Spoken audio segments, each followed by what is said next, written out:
Magandang hapon po. Nabisto ng mga pulis ang pagbebenta ng ilang pinagbabawal na paputok sa Calasiao, Pangasinan. Namataan pa ng GMA News Team ang ilang batang nagpapaputok ng mga ipinagbabawal na firecracker tulad ng Watusi. Makibalita tayo kay Joy Segi ng GMA Dagupan. Naaktuhan ng GMA News Dagupan ng mga batang ito sa Binalonan, Pangasinan na walang takot sa pagpapaputok. Gamit ang posporo, unang tinangkan sindihan ng batang babaeng ito ang isang paputok. Nang hindi masindihan, muli itong sinindihan ng isa niyang kalaro, sabay takbo.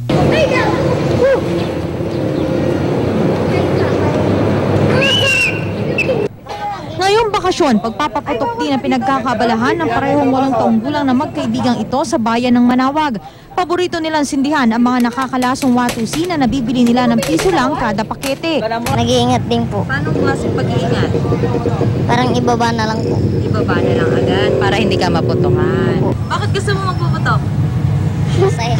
Masaya. Masaya magpuputok. Ayaw mo ng torotot na lang? Hindi. Ayaw mo ng torotot, gusto mo paputok.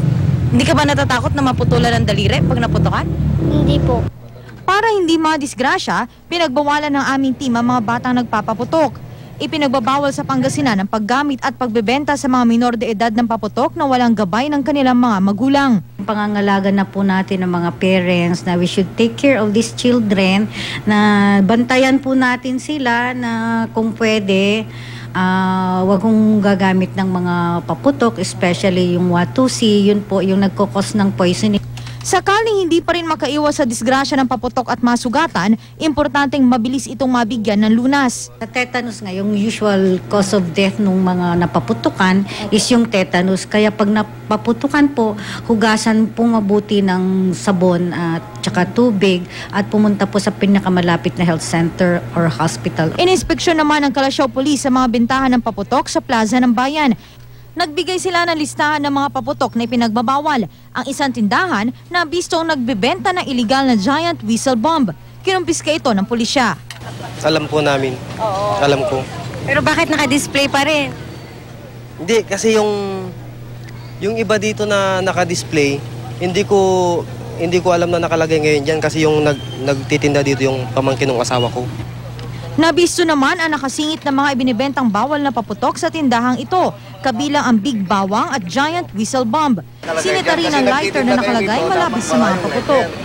Mismong mga otoridad na rin ang naglagay ng no testing at no smoking signboard. Dapat beforehand sana ine-explain lahat para hindi naman kami sisihin lagi. May naipakita namang permit ng ilang negosyante at kumpleto sila sa fire extinguisher.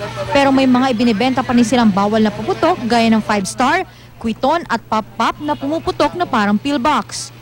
Binibigyan na natin sila ng kopya ng mga pinagbabawal na paputok para hindi na nila maibenta ito. At yung pikulo kasi yan yung madalas na inaano ng mga bata. So karamihan ng mga na-aksidente mga bata. Binigyan ng first warning ang mga negosyanteng may paglabag. Pwede namin i-recommend na ipasara na lang itong bintahan nila. Pwede namin kung uulitin pa nila itong mga pagbibinta ng mga pagbabawal na paputok. Joy Segi, Nagbabalita, Pilipinas.